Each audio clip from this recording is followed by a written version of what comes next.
안녕하십니까. 혼란한 정치 시사 이슈를 술술 풀어보는 송국근 혼술 10월 18일 화요일 오후에 인사드립니다.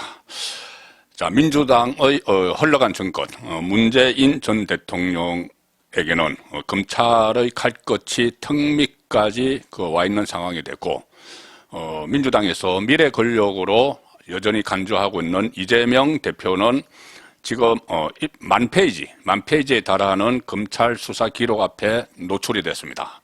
한쪽은 검찰 리스크가 문재인 전 대통령 검찰 리스크가 몸통을 겨냥하는 그 상황이 되고 있고, 이재명은 이제 검찰 리스크와 동시에 다른 수사들도 벌어지고 있는데 법원 리스크 앞에 정면으로 서게 됐습니다.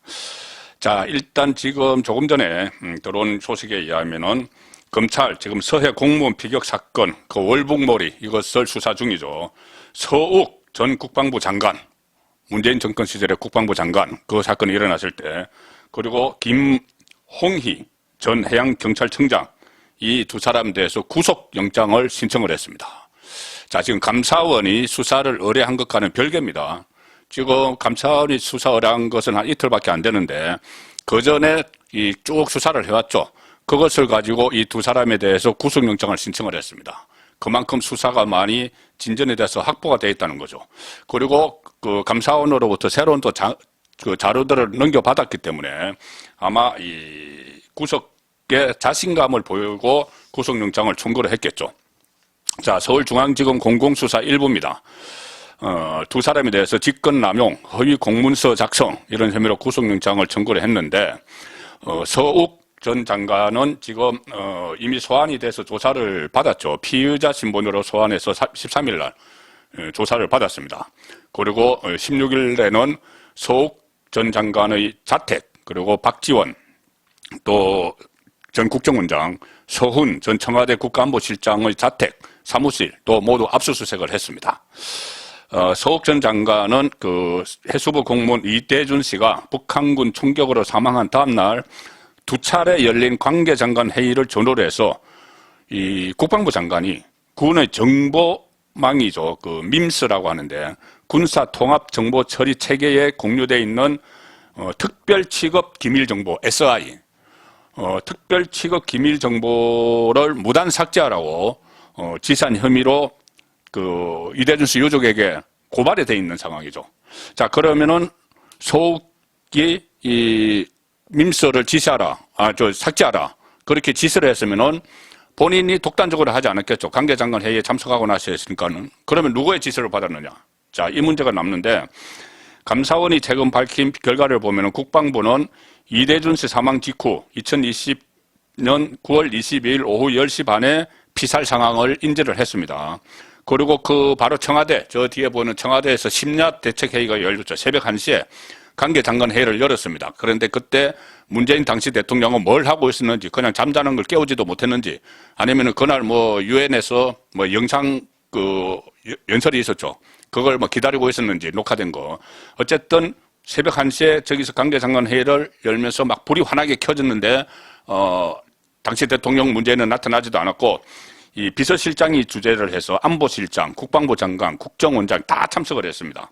그 회의 직후에 서욱 전 장관이, 당시 장관이 그 회의 직후에, 심야 회의 직후에 밈스에서 첩보 보고서를 삭제하라 이렇게 지시를 한 것으로 조사가 됐죠. 자, 그러면 그 회의에서 삭제해야 된다. 국방부가 가지고 있는 그 밈스 다 삭제해. 월북몰이를 해야 되니까. 월북이 아니고 표류라는 정황이 드러난 건 다 삭제해. 자, 이렇게 됐겠죠. 그러면은 그것을 최종적으로 한 사람이 과연 비서실장, 이 회의를 주재한 비서실장이든 안보실장이든 이 사람일까? 그 위에 몸통이 있겠죠. 비서실장, 안보실장이 국정원장에게 박지원 전 원장도 당시 자료를 삭제한 혐의로 그 국정원으로부터 고발을 당했죠. 그러면 이 국정원장까지 전부 다 지휘를 할 수 있는 사람이 과연 각하의 뜻입니다. 이런 말이 있었겠죠. 당연히 그것은 합리적인 의심이 가능한 부분입니다. 그냥 안보실장, 비서실장 차원에서 할 수 있는 문제도 아닙니다.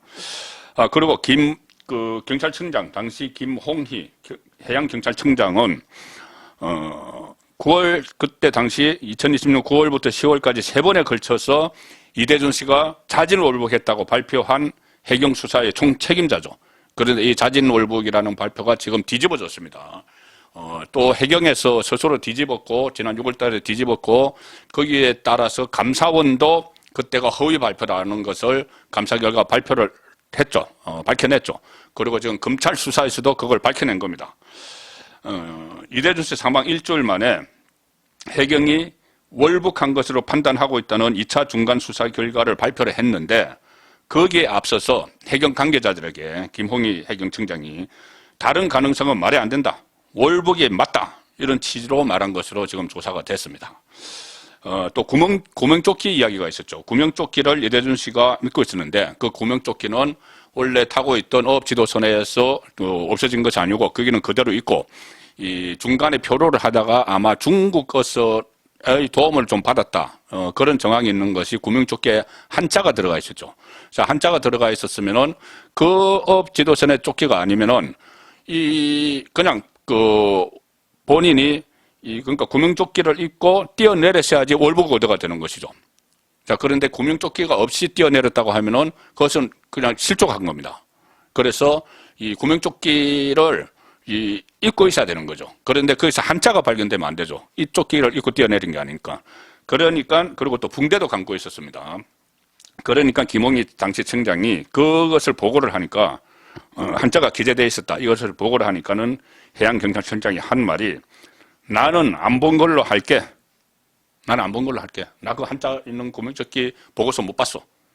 자, 이렇게 은폐하고 감추려고 했던 자, 그 은폐 행위가 있는 것으로 자진월북, 당시 정부의 자진월북이라는 결론에 짜맞추기 위해서 은폐 행위로 보는 것으로 지금 검찰이 수사 과정에서 봤고 그래서 지난번에 14일 날 소환해서 조사를 했고 구속영장을 청구한 겁니다. 또 10월 1일부터 대통령 기록관 압수수색도 지금 진행을 하고 있죠. 그래서 이 압수수색 결과를 토대로 해서 사건 당시의 의사결정 과정을 재구성하게 되는데 그리고 이후에 서훈 전 안보실장, 박지원 전 원장에 대한 조사도 지금 이어질 텐데 그 다음 단계는 이 모든 권력자들을 직접 통제하고 지시를 할 수 있는 문재인 당시 대통령이 되겠죠. 자, 문재인은 이렇게 지금 특미까지 이 검찰 수사가 칼날이 들어와 있고 이재명은 오늘 빈털터리를 만들어버릴 수 있는 이재명을 빈털터리로 만들어버릴 수 있는 재판이 시작이 됐습니다. 이 서울중앙지법 형사합의 34부 부장 강규태 여기서 고 김문기 성남도시개발공사 개발 1처장을 하위 직급이라서 나는 모른다. 그리고 성남시의 백현동 개발과 관련해서 국토부가 용도 변경 압박을 해왔다. 이 허위사실 공표 혐의로 기소가 됐는데 선거법상입니다. 거기서 오늘 첫 번째 재판이 열렸습니다. 물론 공판 준비 기일이라서 이재명 본인은 출석하지 않았고 이 선거법과 관련해서 이 허위사실 공표와 관련해서 검찰이 오늘 수사 기록을 내놨는데 자그마치 20권짜리 10,000페이지입니다. 10,000쪽. 20권짜리 10,000쪽. 이 허위사실 공표만 가지고 엄청난 양이죠. 방대한 수사를 했다는 이야기입니다. 그래서 결국은 그것을 가지고 재판이 시작이 됐는데 이재명 쪽에서는 일단 지연 작전을 쓰고 있죠. 수사 기록이 너무 많아서 한 달 정도 시간이 필요하다 해서 다음 또 두 번째 공판 준비기일을 11월 22일 거의 한 달 이후에 하기로 했습니다. 자, 이것은 완전히 만약에 선거법 위반에서 벌금 100만 원 이상만 나와도 수사기록 검찰이 수사기록 10,000쪽을 만들어 놓고 거기서 벌금 100만 원도 안 나오도록 하면 수사가 정말 망신스럽겠죠. 자, 그래서 100만 원 이상이 이 대법원에서 물론 최종 확정돼야 돼서 시간이 걸리지만은 어쨌든 선거법 수사 재판은 빨리빨리 하도록 돼 있지만 또 늘어질 수도 있습니다. 지금 뭐 이렇게 지연 작전을 펼치는 것처럼. 그래도 어쨌든 100만 원 이상 최종 확정이 되면은 이재명은 5년 동안 피선거권이 없어지고 그러면 다음 대선에 못 나가고 국회법, 정당법에 따라서 국회의원직도 날아가고 대표직도 없어집니다. 자, 그리고 민주당 입장에서는 자기 대권 주자가 사라져 증발하는 것은 물론이고 국고보조금으로 대선 때 국고보조금으로 받았던 434억 원을 토해내야 되죠. 그러면 거의 파산입니다. 재정적으로 파산되는 이 재판이기 때문에 지금 온통 관심을 쏟고 지금 민주당에서는 대응을 하고 지금 국정감사에서도 계속 이야기를 하고 있는 것이죠. 자, 그런데 이 재판이 이것뿐이 아닙니다. 오늘 또 시작된 재판이 그 배소연 씨 관련 경기도청 법인카드 유용으로 기소된 배소연 씨 재판도 지금 시작이 됐고, 또 11월 1일에는 성남 FC 후원금 의혹과 관련해서 제3자 뇌물수수로 기소가 된 전 성남시청 전략추진팀장, 그리고 두산건설 전 대표, 여기 또 재판이 시작됩니다. 그러니까 이재명은 그렇지 않아도 검찰 리스크가 있죠. 뭐 쌍방울 변호사비 대납, 특히 최근에 대북 사업과 관련해서 이재명의 핵심 측근인 쌍방울의 대북 사업, 그 핵심 측근인 이하영을 통해서 이재명이 연루가 돼 있다.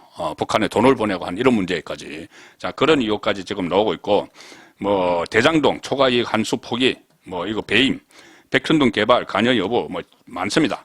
자, 이 상황이 돼서 결국은 문재인 전 대통령은 이렇게 이야기했죠. 처음에 감사원이 이 서면 조사를 하려고 할 때 대단히 무리한 짓이다 이렇게 했고, 이재명은 이 건으로 선거법 위반 건으로 소환 통보가 왔을 때 나가지도 않으면서 버텼는데, 그때 김현지 보좌관이 전쟁입니다 이렇게 했죠. 자, 전쟁입니다. 대단히 무리한 짓.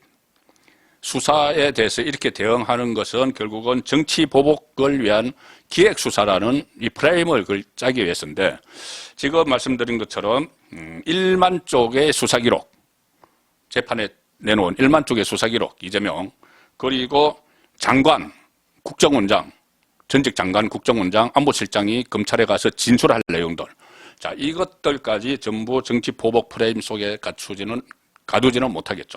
그래서 아마 1만 쪽의 수사기록, 그리고 이 관계자들의 진술에 의해서 정치보복 프레임은 깨지고 인과응보식의 결론이 날 가능성이 높다. 그렇게 말씀드리겠습니다. 송국근의 혼술이었습니다.